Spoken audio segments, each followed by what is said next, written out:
All that glitters is not gold is the saying, but the only thing that's shining in your portfolio right now is gold. Stocks are in red, your FD rates just dropped with repo rate cuts. So what do investors do now in this case? Bet on the safe haven, and that has been gold for the longest time now. And gold prices have been hitting record high levels as of now. On February 25 though, it fell slightly after hitting record high levels, but that was just a normal cycle of profit booking. Experts say that the sentiment is still positive for gold in the near future.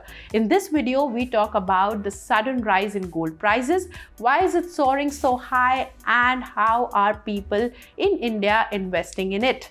Let's begin. Gold prices hit all-time high of $2,956.15 per ounce on February 24. Then on February 25, spot gold prices dropped 0.6% to $2,934.99 per ounce. US gold futures also slid 0.5%.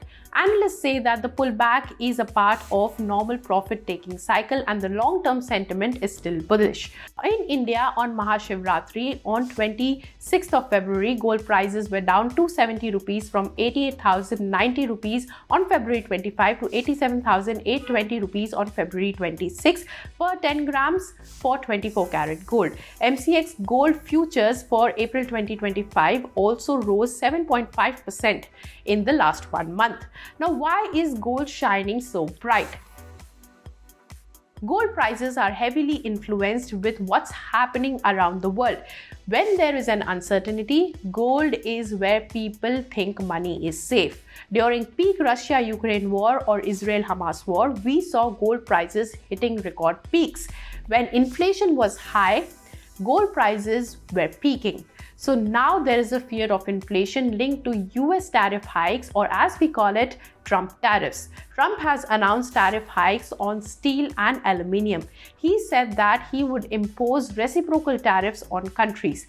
Market participants, though, are watching closely the March 4 deadline for tariffs on Mexican and Canadian imports, which is very significant for the markets right now. This also has led to demand and price gap between New York and London, where the prices are usually the same. There is so much demand for gold in New York that there is a long wait to take gold out of the London vaults, and traders are looking to take advantage of the price difference, so they want to move gold from London to New York now. Over and above this, the uncertainty around Fed's rate path is also a factor. Fed officials may adopt a hawkish stance this week, but markets have already priced in a prolonged rate hold. Another reason is central banks buying gold. They are on a buying spree. For the third consecutive year, gold buying by central banks topped 1,000 tons. In 2024, central banks purchased a record 1,180 tons of gold after 1,082 tons in 2022, and in 2023 also it was above 1,000 tons. US is the largest holder with 8,133 tons of gold reserves, and India has 876 tons of gold in RBI's reserve. In 2024, India became the second largest buyer of gold after Poland, and China was the third largest. Central banks say that they want to diversify their holdings and have financial security around the time of uncertainty. But some say that the countries are shifting away from dollar, and so they want to keep buying gold. All in all, the prices are soaring and so is the demand. Goldman Sachs recently upgraded its forecast for gold price to $3,100 per ounce this year. But now, how are Indians buying gold? Through coins, bars, jewelry, or digitally? Well, it's a surprising data from World Gold Council that the jewelry demand is down 7%, but gold ETFs inflows have surged 216%.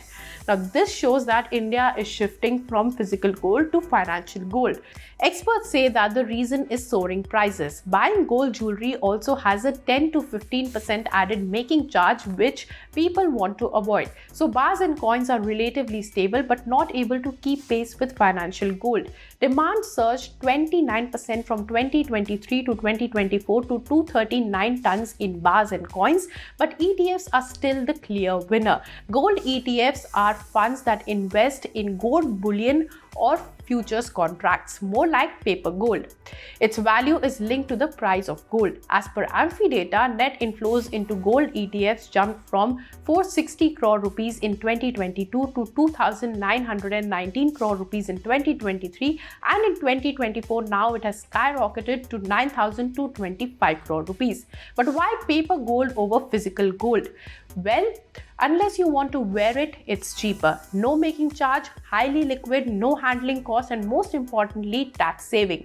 In 2024 budget, it was announced that gold ETFs qualify as long-term assets if held for just 12 months, and the tax on it is 12.5% flat, which was earlier 20% with indexation only if it is held over 3 years.